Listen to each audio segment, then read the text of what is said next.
할렐루야. 우리 찬송가 352장 하나님께 찬양 드리겠습니다. 십자가 군병들아.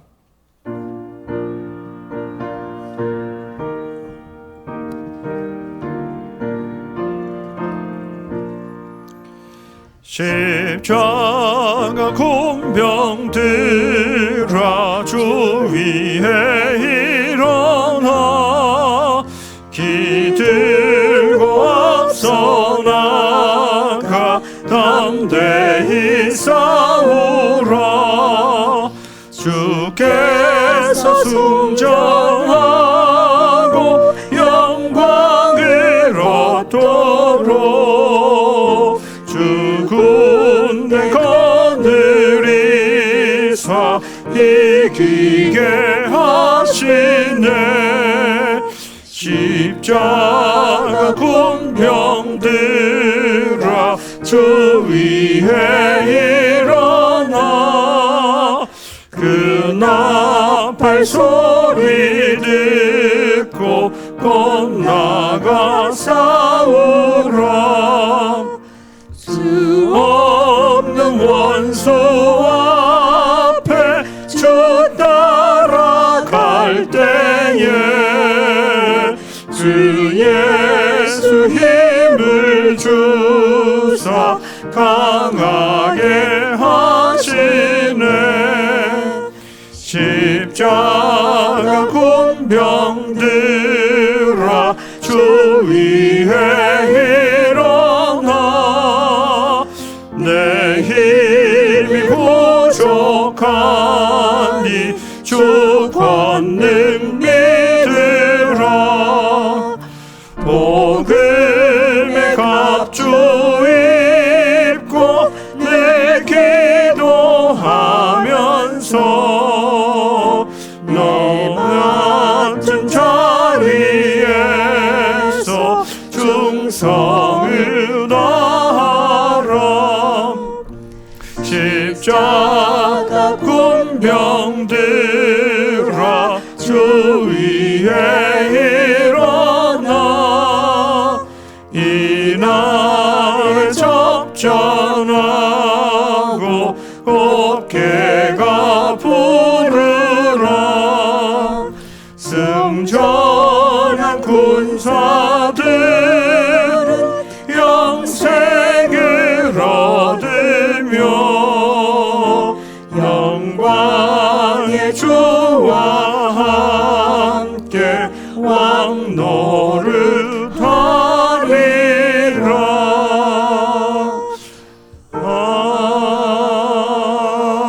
아멘. 사도신경으로 우리의 신앙을 고백하겠습니다. 나는 전능하신 아버지 하나님 천지 창조주를 믿습니다. 나는 그의 유일하신 아들 우리 주 예수 그리스도를 믿습니다.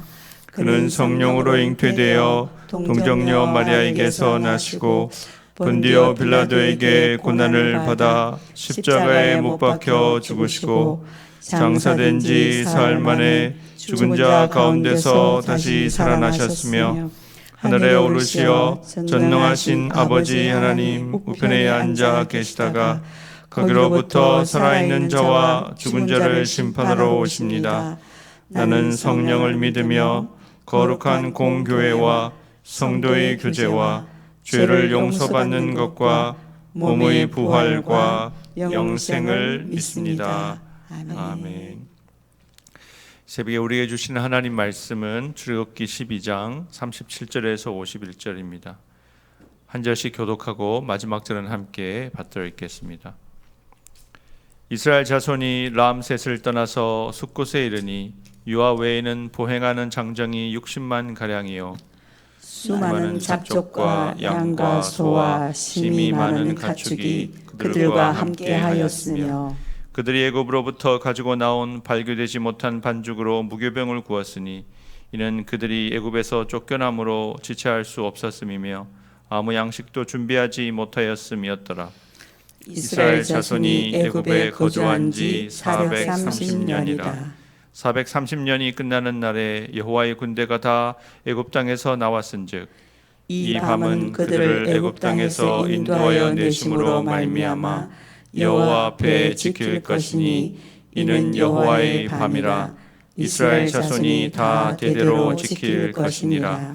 여호와께서 모세와 아론에게 이르시되 유월절 규례는 이러하니라. 이방 사람은 먹지 못할 것이나 각 사람이 돈으로 산 종은 할례를 받은 후에 먹을 것이며 거류인과 타국 품꾼은 먹지 못하리라. 한 집에서 먹되 그 고기를 조금도 집 밖으로 내지 말고 뼈도 꺾지 말지며 이스라엘 회중이 다 이것을 지킬지니라. 너희와 함께 거류하는 타국인이 여호와의 유월절을 지키고자 하거든 그 모든 남자는 할례를 받은 후에야 가까이 하여 지킬지니 곧 그는 본토인과 같이 될 것이나 할례 받지 못한 자는 먹지 못할 것이니라. 본토인에게나 너희 중에 거류하는 이방인에게 이 법이 동일하니라 하셨으므로 온 이스라엘 자손이 이와 같이 행하되 여호와께서 모세와 아론에게 명령하신 대로 행하였으며 읽겠습니다. 바로 그날에 여호와께서 이스라엘 자손을 그 무리대로 애굽 땅에서 인도하여 내셨더라. 아멘. 네, 드디어 이제 이스라엘 백성이 애굽 땅에서 출발점을 라암셋에서부터 출발하게 되면 지도를 한번 보겠습니다. 예, 뭐 두 번째 넘겨 주시겠습니까? 저희가 라암셋은 고센 땅에 있는 국고성이죠. 그래서 저거 짓느라고 이스라엘 백성이 고생을 많이 했잖아요.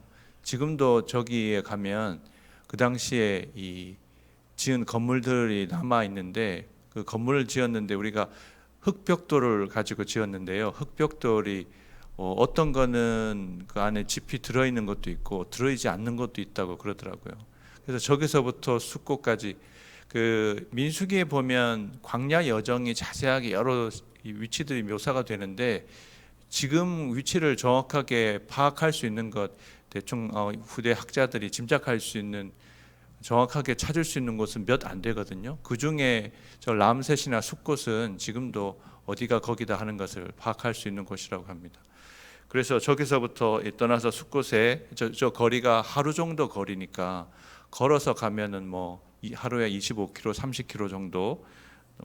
아이들도 같이 갔기 때문에 뭐 사실 하루에 30km까지는 좀 무리가 갈 수 있는 그 정도 이제 거리인데 그 거리를 이동한 사람이 자그마치 몇 명 정도 됐다고요? 예, 장정만 60만 가량이라고 했습니다. 그래서 이 성경에 조금 관심 있는 분들은 출애굽 사건에 대해서 좀 다른 이야기를 하는 것도 혹시 들어본 분들 계시나요? 그러니까 출애굽이 60만이면 자녀들까지 아이들까지 하면 보통 한 200만 명은 될 텐데 여러분 200만 명 모인 거 보신 적 있으신가요? 예, 그 제가 참여해봤던 그 80년대, 70년대 엑스플로 대업도 해가지고 77년 뭐 빌리그람 대성에 80년에도 여의도에서 그때도 뭐 100만 명 모였다 그러더라고요. 저는 80년에 대성회 집회 거기에 어릴 때 참여했는데 부모님 따라서요. 근데 그런데 100만 명 모였다고 그러더라고요. 근데 사실 우리가 잘 짐작은 안 되거든요. 그리고 뭐 어떤 집회를 하면 우리가 이제 무슨 여러 집회들이 있어서 어디 광화문이나 시청 앞 이런 데 집회하면 뭐 언론에서 보도하는 거 주최 측이 말하는 숫자랑 또 경찰에 추산하는 숫자랑 다 다르잖아요. 차이가 굉장히 많이 나거든요. 그래서 사실 많은 숫자를 지금 같은 경우에는 굉장히 숫자를 굉장히 정확하게 셀 수 있는 뭐 예를 들자면 뭐 사람들이 전화기를 요즘에 전화기를 다 쓰니까 전화기 신호 받는 기계가 몇 대인가 뭐 이런 거 가지고 그냥 굉장히 정확하게 상당히 정확하게 파악할 수 있지만 그래서 이 숫자에 관해서는 사실 떠날 때 60만 가량이다 이것에 대해서는 우리가 이렇게 정확한 그러니까 성경에 나오는 많은 숫자들이 조금 상징적인 숫자인 경우들이 많습니다. 특히 전쟁 같은 거 할 때 여기 100만 대군, 60만 대군 이렇게 말하는 것이요. 좀 나중에 보면 그런 전쟁 기록들은 좀 그래서 뭐 10만 명을 죽였다. 근데 사실 그거를 뭐 꼼꼼하게 다 셌을 수도 있지만 그래서 이게 숫자가 몇 명인가는 그렇게 중요하지는 않은데 나중에 보면 민수기에는 이 숫자에 대해서 60만 3,555명, 3,550명이라고 정확한 숫자를 또 카운트한 것들을 기록을 하고 있긴 합니다. 근데 여기에 이렇게 이 숫자, 우리 현대인들은 숫자 자체를 굉장히 중시하지만 실제로 우리가 생활 속에서는 굉장히 어림수로 짐작수로 얘기를 많이 하거든요. 그러니까 표현을 쓸 때 우리가 아이들한테 우리 아가야 아빠 얼마나 엄마 얼마나 사랑해 그러면 뭐 하늘만큼 땅만큼 그러든지 뭐 100배 숫자로 알면 1000배 뭐 이 정도까지 조금 더 알면 뭐 10,000배 뭐 이렇게 이야기를 하잖아요. 근데 이 출애굽기 1장 9절에 보면 이 바로가 이스라엘 백성의 숫자에 대해서 말할 때 이렇게 표현하거든요. 백성에게 이르되 이 백성 이스라엘 자손이 우리보다 많고 강하도다. 그 이집트에 사는 민족들보다 숫자가 많다고 인식할 만큼 그만큼 숫자가 늘어났다는 거 분명하거든요. 그래서 이제 이것에 대해서 60만에 대해서 이 1000에 해당되는 숫자 동그라미 3개 맨 뒤에 붙은 숫자 엘레프라는 게 1000이라는 숫자를 대는 단위로 사용되지만 가족이나 부족을 나타내는 숫자 단어로도 사용되기 때문에 그러니까 이 아라비아 숫자가 그때는 사용되지 않을 때거든. 그때는 문자를 가지고 숫자를 대신했는데 그 모호함 때문에 어떤 분들은 그래서 나중에 학자들 중에는 이게 60만을 가리키는 게 아니라 뭐 600만 가문 가족 600 가족 가문이 이런 식으로 이해하려는 사람들도 있긴 합니다. 근데 중요한 건 이 바로에게 위협이 될 만큼 많은 숫자가 출애굽을 했다. 이렇게 그리고 출애굽에 대해서도 여러분이 나중에 어떻게 유튜브 같은 데서 출애굽은 실제로 일어난 사건이 아니다 이런 거 보시더라도 너무 놀라지 마십시오. 학자들이 여러 주장들을 많이 펴는 주장들이 있기 때문에. 근데 분명한 건 성경은 그것이 굉장히 많은 숫자이고 이 바로가 위협을 느낄 만한 숫자라는 것은 분명한 거죠. 그리고 출발한 사람들 중에 38절 말씀에 보면 수많은 잡족이 있습니다. 잡족이라 하면 혈통적으로 이스라엘의 후손이 아닌 사람들이라는 거죠. 그러니까 여러분들 만약에 이제 뭐 어디 전쟁에 나가지고 어디 뭐 감옥 같은데 여기 안양교도소 이런 데를 만약에 가정을 해서 어떤 사람들을 빼낸다고 할 때 감옥 문이 열리잖아요. 그러면은 그 밖에서 이렇게 그걸 빼내는 사람들만 나오는 게 아니고 거기 따라서 우르르 같이 나올 거거든요, 사람들이. 그래서 출애굽할 사건 때 이 이집트가 이 노예들에 대한 통제권을 상실하니까 같이 우르르 같이 많이 나왔다는 거예요, 사람들이. 나중에 민수기에 보면 이 사람들이 문제를 일으키는데 또 역할을 합니다. 어떻게 되냐면 민수기 11장 4절에 그들 중에 섞여 사는 다른 인종들이 탐욕을 품음에 이스라엘 자손도 다시 울며 이르되 누가 우리에게 고기를 주어 먹게 하랴. 사람들 속에 불평과 불만을 만드는 사람들이 있었는데 그 사람들은 이스라엘 백성과 함께 나온 사람들이라는 거예요. 그 사람들은 신앙이 있어서 하나님 앞에 경배하며 내 백성을 보내라 그들이 나를 섬길 것이다. 그 말씀을 약속의 말씀을 받고 나온 사람들이 아니고 야 해방의 기회가 주어졌네. 그리고 같이 따라 나온 사람들이라는 거예요. 근데 나와 보니까 저 나오면은 젖가꿀이 흐르는 땅으로 인도해 준다 그랬는데 광야를 계속 돌고 있으니까요. 짧은 길로 가도 되는데 왜 이렇게 둘러가나. 그러면서 이제 먹을 것도 없어지고 그러니까 이 사람들이 나중에 먹고 싶어 했던 게 보면요. 이집트에서 먹을 수 있었던 향신료들, 뭐 부추나 뭐 또 마늘이나 아니면 또 이 물고기들 있잖아요. 광야에는 물고기는 없잖아요. 그래서 뭐 소나 양은 있으니까 잡아서 먹을 수 있는데 물고기가 없는데 그거를 먹고 싶어 했나 봐요. 그래서 그거에 대해서 막 불평하고 이런 장면이 나중에 민수기에 보면 나오는데요. 그런 사람들도 같이 있었다는 거예요. 같이 있었고 또 떠날 때 행편을 묘사할 때 발교되지 못한 반죽으로 무교병을 구웠다. 빨리 우리가 어디를 떠나려면 지금은 우리가 어디 가나 식당도 있고 뭐 먹을 거 사 먹을 수도 있는 그런 게 시장도 다 여러 군데 있지만 광야에서는 다 먹을 거 싸가지고 예전에 우리나라 한국교회 초대교회에 이제 겨울에 농한기 때 사경회를 하면 그때는 열흘씩 2주씩 했대요. 네, 길게 했잖아요. 우리가 가을에 할 사경회는 3일 할 건데요. 네, 뭐 지금 5번 집회를 계획하고 있는데요. 그렇게 할 때 이분들이 어떻게 했냐면 쌀을 바리바리 쌀을 다 들고 오고요. 자기가 밥솥 같은 것도 들고 와가지고 그렇게들 수련회 사경회를 했다고 기록이 남아 있어요. 그래서 다 자기 먹을 것들 이제 가능한 한 준비해서 가야 되는데 충분히 이 음식을 반죽을 발효시킨 빵을 가져올 수가 없기 때문에 그냥 대충 있는 거 뭉쳐가지고 가지고 나왔다고. 그래서 이게 무교절에 사실 절기의 유래가 되죠. 그때 이스라엘 자손이 애굽에서 나올 때 오늘 성경에서 기록은 430년 만 애굽에 거주한 지 430년이라 그랬습니다.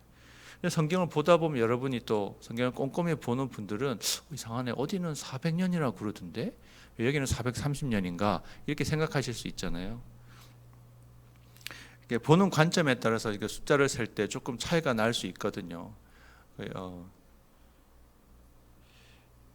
기록을 정확하게 남겨두지 않으면 나중에 기억을 가지고 하려고 그러면 어떤 교회들이 뭐 몇십 년 전에 교회가 개척했을 때 그럴 때 우리 개척 예배를 언제 드렸지? 그거를 공식적으로 남겨뒀으면은 기억을 하는데 아니면 사람들마다 기억이 헷갈리는 거예요. 그때 개척 예배에 참여한 사람이 몇 명이었냐?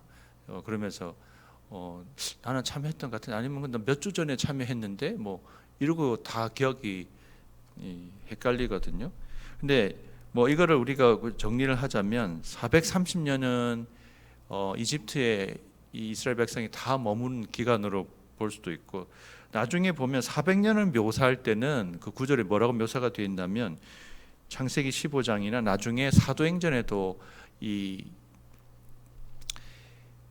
스데반이 설교할 때 종으로 괴롭힘을 받은 기간으로 묘사하거든요. 그러니까 처음에는 갔을 때 대접을 잘 받았잖아요.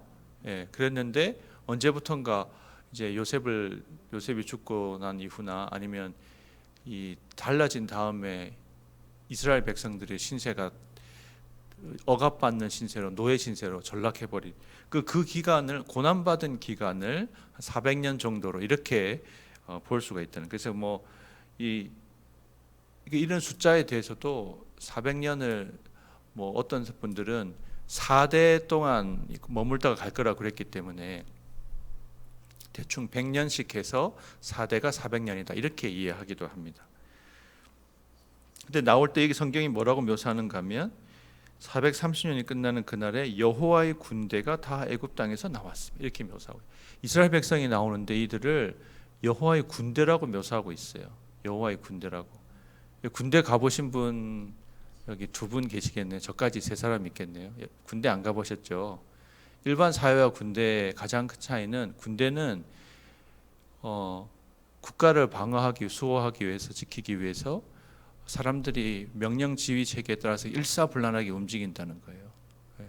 다른 일반 조직보다 훨씬 더 그것이 엄격하고 역할들이 부여되면 또 그것을 위해서 목표를 위해서 반복해서 훈련하고 또 사명들이 있다는 거예요. 자기가 지키는 영역들이 있고 여호와의 군대라고 이렇게 묘사하게 되고 나중에 이스라엘 백성이 광야를 다니면서 또 이 애굽 땅, 가나안 땅에 들어갈 때 전쟁을 많이 하거든요. 이제 출애굽기 17장에 보면 첫 번째 전쟁이 등장합니다. 그래서 하나님의 백성들의 삶은 이 땅에서 하나님의 군대로 여호와의 군대로 살아간다는 사실을 기억하실 필요가 있어요. 군대는 뭐에 필요한 존재들인가 하면 전쟁에, 전투에, 싸움에 필요한 존재들. 우리가 살아가는 세상 속에는 싸움이 있다는 거예요. 사람들과의 싸움 아니고 영적인 싸움이 있는 거죠. 그래서 우리의 씨름은 혈과 육에 대한 것이 아니다. 정사와 권세와 이 어둠의 세상 주관자들과 하늘에 있는 악한 영들을 상대합니다. 사실 싸움이 일어나는 건 어디서 일어나면 내 마음속에서 일어나는 거예요. 사람과 사람 사이 갈등이 있는 것 같아도 내 마음속에서 영적인 싸움이 있거든요. 그래서 악한 마귀 사단은요 속이고 죽이고 도둑질하고 멸망시키는 것이 사단이 하는 일. 우리 가운데서 계속 사망의 권세가 역사하도록 죄에 매여 있도록 우리를 유혹하고 시험하고 넘어뜨리려 하거든요. 우리가 신앙생활 하다 보면 그럴 때가 많잖아요. 사단이 뒤에서 막 속닥속닥 해가지고 그랬는데 그 생각이 확 넘어가가지고 그냥 그게 사단의 속삭임을 내 마음으로 내 생각으로 생각하고 그렇게 우리가 행동해 버리는 거예요. 그래서 사람들에게 상처 주기도 하고 상처받기도 하고 영적 싸움이 계속 있거든요. 이 사실을 망각하면 우리가 하나님의 군대로서 군인들은 언제나 군대는 그래서 군대가 그 사회 속에서 등장하거나 주도적이 되는 것은 결코 바람직한 일은 아니긴 하죠. 왜냐하면 늘 적을 상정하니까. 경찰과 군대의 가장 큰 차이는요. 경찰은 국민들 자기 자국민들 안에서 질서를 잡는 게 목적인데 군대는 적을 제거하는 게 목적이거든요. 그래서 군인 출신이 이렇게 들이 뭔가 하면 좀 민간인들과 조금 다르죠 하더라도 하여튼 우리의 싸움은 영적인 싸움이 있고 이스라엘 군대가 이스라엘 백성들이 광야를 또 가나안 땅을 들어가며 정복 전쟁하는 것도 지금 우리에게 있어서는 다 영적인 전쟁의 모델이 되거든요. 근데 그 영적인 전쟁을 하는 데 있어서 우리 안에 가지고 있는 약점들이 나중에 드러나서 이것들 때문에 특히 민수기에 가면 이스라엘 백성이 어떻게 영적인 싸움에 끊임없이 실패하고 넘어지는가. 영적인 싸움을 하는 건 그거예요. 미워하고 불평하고 원망하고 걱정하고 이거 다 영적인 싸움에서 사실 지고 있는 거거든요. 영적인 싸움에 이기는 거 어떻게 해요? 감사하고 기뻐하고 헌신하고 성실하고 용서하고 그것이 영적인 싸움에서 우리가 이길 수 있는 방법이죠. 그 하나님의 군대. 근데 이 하나님의 군대가요. 처음부터 군대를 처음에 이렇게 군인들을 징집하고 소집하면 어떻게 돼요? 처음에는 오합지졸이거든요. 저도 군대에서 갔을 때 생각해 보면 15주 군사 훈련 받으면서 이 군인으로 어떻게 해야 되는지에 대해서 딱 처음에는 어리버리한데 시간이 군기가 든다고 표현을 쓰거든요. 나중 되면 딱 군인 같은 모습이 나온다고요. 그래서 여러분들 군대 자녀들이 이렇게 훈련을 마치고 이제 자대 배치되기 전에 그럴 때 한번 끝날 때 가서 보면 내 아들인가? 좀 달라 보여. 군인들은 사진 찍어 놓으면 다 머리 빡빡 깎고 이렇게 입혀놓으니까 처음에는 어느 게 내 자식이지 잘 안 보일 찾기 어려울 수도 있어요. 비슷해 보이니까 다. 그래서 군인은 하나님 나라의 군대는 하나님 나라의 사명을 위해서 훈련되어야 된다는 거예요. 군인들의 가장 중요한 건 상관의 명령에 복종하는 거거든요. 우리의 대장이 누구시죠? 예수님이잖아요. 그래서 예수님이 우리에게 뭐라고 말씀하시지? 말씀하시면 그거에 따라서 내가 뭐라도 할 수 있게 준비가 되어 있어야 되거든요. 그래서 신앙인에 있어서 가장 중요한 자질과 덕목은 순종이에요. 복종이에요. 내 생각이 좀 다른 것 같은데 그건 아니지. 그거는 군대가 제대로 된 게 아니에요. 제가 군대에 있을 때 솔직히 헌병이었거든요. 군기를 잡는 게 헌병의 목적이에요. 삐딱하게 다니는 사병들 있고 이러면 불러다 놓고 그렇죠. 짝다리 짚지 뭐부터 시작해서 아무튼 경례를 잘 하고 일단은 질서를 지키는 걸 잡는 것들이 제가 군대에서 하는 일이었는데요. 이 군대는 하나님이 이 오합지졸들을 불러내 가지고 훈련시켜가는. 나중에는요 여호수아 때 가면 여호수아 40년을 보내고 난 다음에 여호수아 정복 전쟁 때는 여리고에서 다시 아이성에서 단 한 번 진 것으로 묘사가 돼요. 그 외에는 싸움에 다 이겼어요. 놀랍게 하나님이 승리하게 하셨거든요.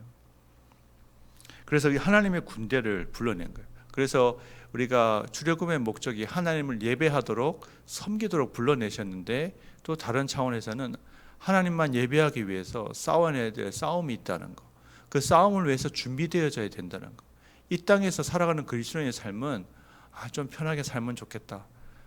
유감스럽게도 우리가 죽은 다음에 천국 가서야 완전히 편할 수 있고 이 땅에서는 중간중간에 쉼이 있고 안식이 있고 평안이 있지만 싸움들이 훨씬 더 많다는 걸 기억하실 필요가 있습니다. 근데 그 싸움을 혼자 싸우면 너무 힘든데요. 우리는 같이 싸우는 동지들이 전우들이 있다는 거. 우리가 서로가 서로에게요. 전우들은 군대에 가면 그러니까 군대라는 전쟁이나 전투는 굉장히 극한 상황인데 그런 상황도 우리가 많이 생겨서는 불행한 일이지만 스포츠 경기 같은 게 사실은 어떻게 보면 순화된 형태의 스포츠 선수들이 사실 그렇거든요. 목표를 위해서 다른 상대 팀과 싸우고 그걸 위해서 준비하고, 그래서 스포츠 경기를 같이 하고 준비하는 사람들은 굉장히 끈끈한 동료의 연회를 갖게 되거든요. 그래서 그리스도인들도 교회도요, 제대로 잘 되는 교회들은 그런 게 있어요. 서로 간에 내가 저 사람 서로 간에 우리가 어제도 만나팀 모여가지고 마타님이 새로 회의를 했는데 그런 팀워크가 필요하다는 거예요. 서로 간에 우리가 힘들 때 서로 도와주지. 주님이 그랬거든요. 자기를 돌아보면 각각 다른 사람의 일을 돌아보아서 나의 기쁨을 충만케 하라. 그렇게 이야기했어요. 그래서 군인들은요, 참 혼자서 절대 못할 일인데 같이는 할 수 있어요. 군대 가서 제가 그걸 진짜 느꼈어요. 같이 나 때문에 저 사람이 힘들 수 있게, 내가 제대로 못하면 힘드니까 같이 가기도 하고, 힘든 사람이 있으면 같이 배낭도 져주고 총도 들어주고 부축도 해가지고 같이 가는 거예요. 버려두지 않고 끝까지. 그래서 우리가 좀 더 하나님의 군대답게요. 나는 이제 나이가 늙었는데 이제 뭐 내가 은퇴할 나이에 무슨 군대야. 그리스도에 있는 은퇴가 없습니다. 주님 부르실 때 그날이 은퇴한 날이고요. 경주를 끝내는 날이고, 지금은 계속 달려가야 되고 우리 앞에 당할 싸움이 열심히 싸워야 되고 서로 간에 격려해 가면서 같이 가야 돼요. 이건 우리가 선택할 수 있는 선택의 여지가 있는 게 아닙니다. 우리 앞에 주어진 상황이에요. 이거는 주님이 부르셨기 때문에 하나님의 구원을 경험하려면 계속 싸워가야 된다는 거 기억하시기 바랍니다.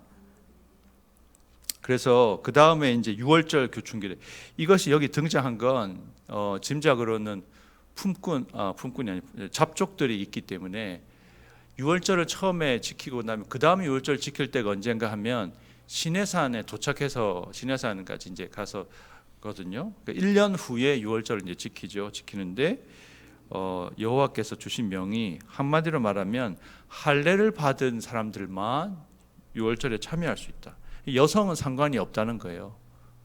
왜냐하면 여성은 남성에게 속해 있기 때문에, 개인이 아니라 그 집단, 가문, 가정 단위로 이루어지는데, 그 가정이 이 당시에는 그리고 잡족들이 있고 같이 이제 일하는 사람으로 있는 사람들 같은 게 거류인들과 타국 품꾼들은 먹지 못한다. 그 사람들이 먹으려면 할례를 받아서 유대인이 돼야 된다는 거죠. 그리고 또 한 가지 특이한 그래서 지금도 이 전통에 따라서 구약의 할례는 신약에서 뭐죠? 세례 받는 거거든요. 세례를 받는 건, 세례를 받은 사람만이 성찬에 참여할 수 있는 이유가 그렇습니다. 세례를 받든지 입교를 하든지 해야. 근데 지금은 아동 세례, 유아 세례 받은 사람도 다 성찬에 참여할 수 있게 교단 헌법이 바뀌긴 했거든요. 어린아이들도 유아 세례 받았으면 아동 다 참여할 수 있습니다. 근데 여기 보면 46절 말씀 같이 한번 읽어보겠습니다. 한 집에서 먹되 그 고기를 조금도 집 밖으로 내지 말고 뼈도 꺾지 말지며.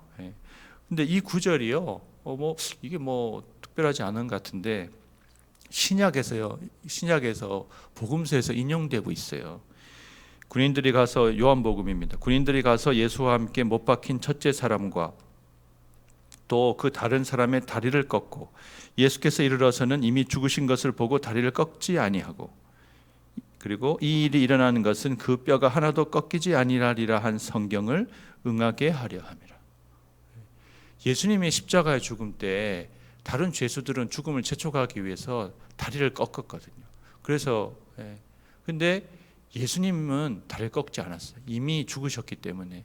그래서 허리에 대신에 창을 찔러 가지고 거기서 물과 피가 나오는 것을 확인을, 이미 죽었구나 라는 것을 확인을 했는데, 그렇게 일이 이루어진 것은 구약의 이 6월절 규례에 등장하는 유월절 어린 양은 뼈를 꺾지 않고 먹는다. 야, 그러면 여러분들 고기 먹을 때 큰 뼈는 제가 기억은 안 나지만 닭 같은 거 먹을 때 그 뼈를 뜯어서 먹으면 분해가 되잖아요. 그렇게 안 하고 먹으라는. 그러면은 살코기만 조금씩 뜯어 먹고 다 남겨야 되나? 그러니까 근데 뼈를 꺾지 말라는 중요한 건 이거는 뭐 별게 아닌 것 같은데 중요한 건 이것이 예수님의 순환을 가리키는 기록이고 사건이 됐다는 거예요. 우리 일생에요. 우리가 살아가면서 가장 작고 보잘것없는 평범한 이런 거 왜 하지? 이거 번거롭네. 이런 게 왜 있어? 라고 느끼는 것일 수 있는 것들이 예수님을 드러내게 만들고 예수님을 기억하게 만든다면 그것은 의미가 있다는 거예요. 우리가 신앙생활 해가면서 우리가 교회 내에서도 보이게 보이지 않게 여러 가지 일들을 하는데 다른 사람이 그 모습 속에서 예수님의 모습을 발견하게 된다면 그거는 가장 귀하고 아름다운 일이라는 거 여러분 기억하시면 좋겠습니다. 우리의 가치는 우리 안에 사시는 주님을 드러내는 게 우리 삶의 가치라는 거예요. 내가 사람들에게 인정받고 평가받는 게 아니라 저 사람 보면 예수님이 생각나고 예수님을 기억하게 된다면 주님의 헌신, 그러면 그 자체는 그것이 무슨 일이든 아주 사소한 일이더라도 하나님 보실 때 너무나 귀하고 아름다운 일이라는 것. 우리가 그런 소명을 위해서 하나님의 군대로 부름받은 줄 믿습니다. 예수님을 드러나고 기억나게 하는 것이 우리 삶의 의미라는 거죠. 그래서 이 6월절에 부과되는 규례는 할례 받은 사람만 참여할 수 있다. 그러면서 마지막으로 51절 말씀 같이 읽어보겠습니다. 바로 그날에 여호와께서 이스라엘 자손을 그 무리대로 애굽 땅에서 인도하여 내셨더라. 이 개역 개정판 성경은 앞에서 군대라고 한 말은 똑같은 단어를 썼는데요. 치브오트를 이제 복수형을 치브오탐이라고 했는데 이걸 무리로 바꿔서 번역했어요. 전 이거는 좀 잘못했다고 생각해요. 성경에서 같은 단어고 의미가 달라지지 않는 거라면 문맥상으로 앞에는 군대라고 했는데 이게 개역 한글판은 둘 다 군대라고 했거든요. 근데 개역 개정판 성경은 그 점에서는 좀 아쉬운 점이 있는 성경이에요. 그래서 좀 급하게 그때 그런 급하게 그거를 했다고 그러더라고요. 이거 충분히 검토해서 원어랑 정확하게 번역이 됐는지 일관성이 있는지 이런 걸 검토를 잘했어야 되는데 의외로 개역 개정판 성경은 그런 점에서 좀 아쉬운 점들이 있습니다. 근데 중요한 건 그렇더라도 하나님이 그 성경을 통해서 우리에게 은혜 주시고 깨닫게 하시니까 그래서 이 이스라엘 자손을 군대로서 이끌어내시고 나중에 민수기에 가면 그 군대를 잘 조직해가지고 지파별로 또 진을 배치하고 질서를 만드는 것에 대해서 민수기의 기록들이 이제 나오게 되는데요. 우리가 하나님의 군대로 출애굽했다는 사실을 꼭 기억하시기 바랍니다. 우리에겐 사명이 있고 끊임없이 싸워야 될 전투가 있다는 거예요. 우리의 싸움은 사람이 아니라 영적인 대적이고 공중의 권세 잡은 자들 우리를 넘어뜨리려는 그 시험에 대해서 우리가 늘 깨어서 그 싸움을 잘 감당하시고 하나님의 구원을 또 하나님의 놀라운 승리를 체험하며 살아가시는 여러분 되시길 주님의 이름으로 축원합니다. 이 시간에 우리 주신 말씀을 가지고 하나님의 군대로 하나님의 구원받아서 하나님의 사명을 감당하는 군대로 우리가 질서를 갖추고 팀워크를 갖추고 우리 대장 되신 예수님이 이끌어가는 대로 거기에만 초점 맞추고 우리가 주님이 가라는 것 같이 그 명령에 순종하며 복종하며 나아가는 저희가 되게 하옵소서 같이 기도하고 또 우리 환우들을 위해서 환우들 우리 육신의 질병뿐만 아니고 육신의 병이 있는 분들은요 정신적으로나 영적으로나 병들거나 약해지기 쉽거든요. 그래서 우리가 육신의 환우들을 위해서 특별히 기도하고 우리가 함께 우리가 전투하다가 부상 입은 근데 이 전투가 끝나지 않았기 때문에 회복되고 치유할 수 있고 같이 영적인 싸움에 동참할 수 있는 우리 환우들 될 수 있게 해달라고 주여 부르짖고 같이 기도하도록 하겠습니다. 주여 하나님 아버지 감사합니다. 우리를 구원하시되 하나님 아버지 놀라운 이스라엘 백성을 구원하신 것처럼 놀라운 기적으로 십자가 사건을 통하여서 우리를 하나님 아버지 죄와 사망의 노예가 된 데서 구원하여 내시고 우리로 하여금 하나님의 군대로 불러주신 주여, 이 땅에서 우리에게 당한 하나님의 영적인 싸움을 감당할 수 있도록 주님의 명령에 따라 우리 앞에 당한 싸움을, 영적인 전투를 우리가 잘 싸울 수 있도록 하나님을 훈련시켜 주시고 강하게 하시고, 하나님 아버지 한 분기와 사기가 높은 하나님의 군대로 설 수 있도록 우리 한 사람 한 사람을 뉴라이프 교회 성도들을 세워주시고 붙잡아 주옵소서. 특별히 우리 가운데 환우를 위해서 기도합니다. 하나님, 약한 육신으로 하나님이여 그 마음도 약해져 있고 영적으로도 하나님 쇠약해져 있는 우리 환우들이 있다면 주님께서 다시 살려주시고 힘주시고, 하나님 아버지 하나님 나라의 싸움에 하나님 아버지 나서는데 주저하지 않게 하옵소서. 하나님이여 함께 이 싸움을 싸우게 하시고 끝까지 하루 우리에게 주어진 목표를 완수하는 하나님 우리 모든 환우를 될 수 있도록 그들에게 믿음을 주시고 치유의 은혜를 역사를 허락하여 주시고 함께 할 수 있도록 은혜 베풀어 주옵소서. 하나님 아버지 감사합니다. 오늘도 새벽에 주님 깨워주시고 우리 가운데 주님 역사하시고 또 말씀하여 주심을 감사합니다. 우리를 하나님의 군대로 부르셔서 하나님 우리에게 사명을 맡겨주시고 이 땅에 하나님 나라가 확장되는데 주님이 영광 받으시고, 하나님 대장 되신 예수 그리스도께서 하나님 아버지 그 부활의 승리를 우리 삶에 나타내시는데 우리를 불러주심을 감사합니다. 그 소명을 우리가 감당할 수 있도록 하나님 우리로 하여금 더 훈련시켜 주시고 구비시켜 주시고 강건케 하여 주옵소서. 특별히 우리 가운데 환우들을 위해서 기도합니다. 환우들을 긍휼히 여겨 주시고 그들이 약해지지 아니하고, 비록 육신은 약해지고 쇠약해지는 상태에 있으나 그 영은 하나님 앞에 더 강건하여지고 기도의 무릎이 약해지지 않도록 우리 환우들에게 은혜 베풀어 주옵소서. 우리가 의지할 분은 주님밖에 없고 이 땅에 살아가는 사람은 삶의 목적이 하나님의 뜻을 이루며 하나님의 역사를 경험하는 것임을 기억하여 하나님께 치유의 은혜를 구하며 힘주시도록 믿음으로 기도하며 하나님 병마와 투병하는 싸우는 이기는 하나님 우리 환우를 다 될 수 있게 은혜 베풀어 주옵소서.